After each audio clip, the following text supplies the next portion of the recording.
Well, here is our oil tank movie we've been promising some people. It started around the end of May, and we decided we were going to put some walks in around the house, and concrete walks next year. And if we were going to do that, we didn't want to entomb our oil tank that was behind the house. So we had the work started and figured it would just take a few days. And here it is almost 6 weeks later, the 10th of July. And there is our hole.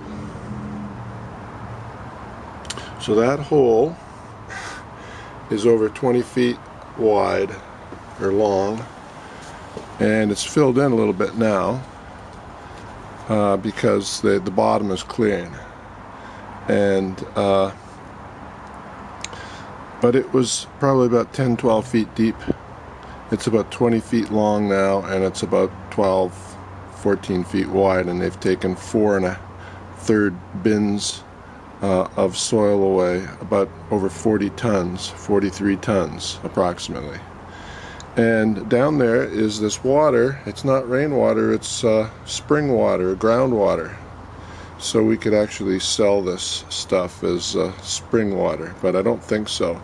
Over in the far side there, you'll see underneath those logs, that's the last side that they had to clean out, and it was still sort of oily smelling, but the last test went out yesterday and we're finding out about it today.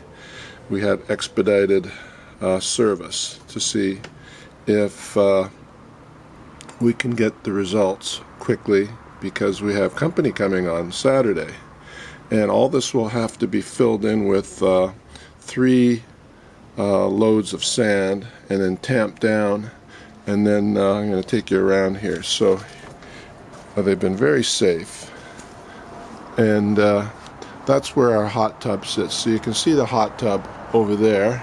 The hot tub's been on end for about almost 2 months now, and it'll go back right there where the hole was, and you'll see all these bricks and mounds of dirt and everything.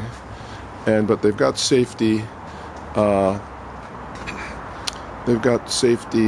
stuff around the hole, and they've been very safe.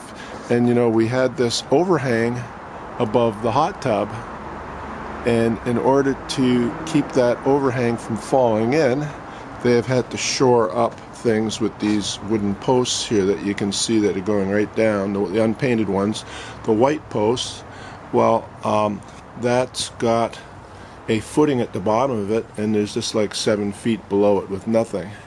And they've got all this lumber here that Joe, who's the owner, Joe Gall, all this lumber, they've propped it all up so that it doesn't fall in. So they haven't been able to use any big tractors. Here's our garage, and we had to dig up the rhododendrons, and there's a mound of dirt here. This is clean dirt, so they'll throw this back in. I'll take you out in the lane, and you'll see this machine.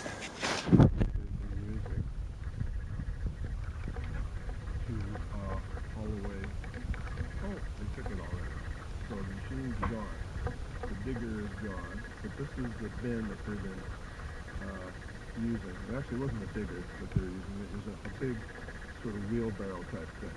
But this holds 10 tons of dirt, and there's a big truck that comes by and pulls this out in the lane when it gets full. Each one of these bins, first bin cost us $4,200, and then each bin after that is about $3,200. That includes the labor for the digging and everything. And this is the oily soil right here.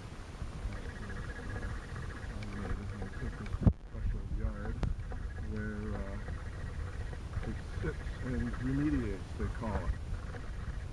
And we're waiting today. There's no work today because we're waiting for the last test results to come in. Everything else is passed. We got a green light, and especially the most important green light we've already gotten, and that is the section right next to the house. I'll show you that now.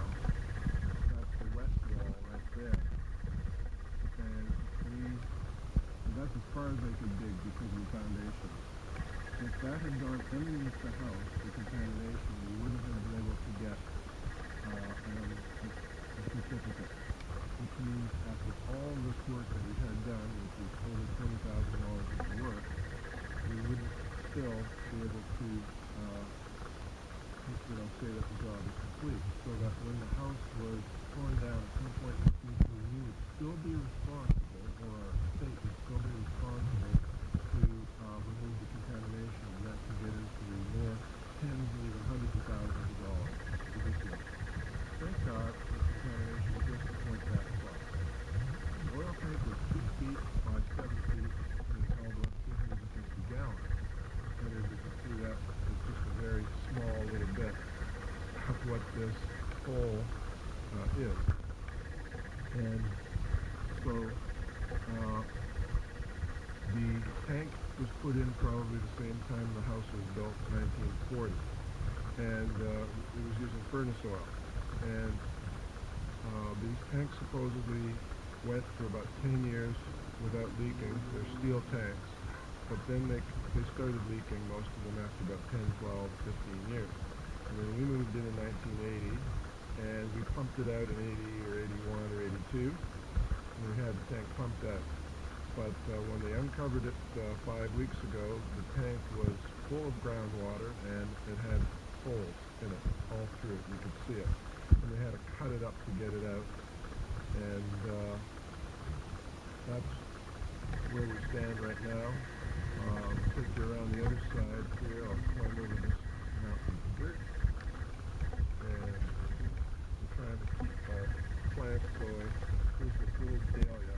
Still trying to live. We've got a little can around it so we don't trample it. The dogs don't trample it. I almost trampled it just now. And here's all these bricks. And there's mountains of bricks around the house, because right there is our patio. And we've got to replace all this in the next few days after they put the sand back in. And one thing that was interesting is they found a couple of horseshoes in the pit. So I don't know if that was good luck or bad luck, but we weren't expecting this kind of so-called bad luck. So we feel that those horseshoes didn't help us too much with this hole. We've heard of horror stories of over $100,000. And then I just spoke to somebody the other day, one of my colleagues' mothers, who said that she got away very inexpensively with about $3,000 or $4,000. Her tank didn't have any rust and no leaking. So here is our house. As you can see, it's still standing. And we've got our yard, we've got it all planted and everything. And the guys have been really pretty good. Every day they came through that part of the yard, and they took this section of fencing down, and this is the only way they could get that big sort of mechanical wheelbarrow. And then they'd place these strips of plywood down on the grass, and as you can see, the grass is in perfect shape. Of course, underneath the grass over there, it's going to be dead because the plywood's been there for about 6 weeks now. But they'll replant the seed, and it'll grow back, no problem. So, and our shrubs are still growing, and then we have to replace all this stuff in here. There's bricks in here, there's shrubs and rhododendrons, and we have to replant all this stuff. So it's been quite a mess, and the work's been going on most weekdays for, like I said, 5 weeks, and it has not been fun. It's been very, very stressful. Okay, so hope this gives you an idea of what our hole looks like. I've never been down there. There's a ladder to get down there, but no thanks, but no thanks. I'm not crawling down there. Okay.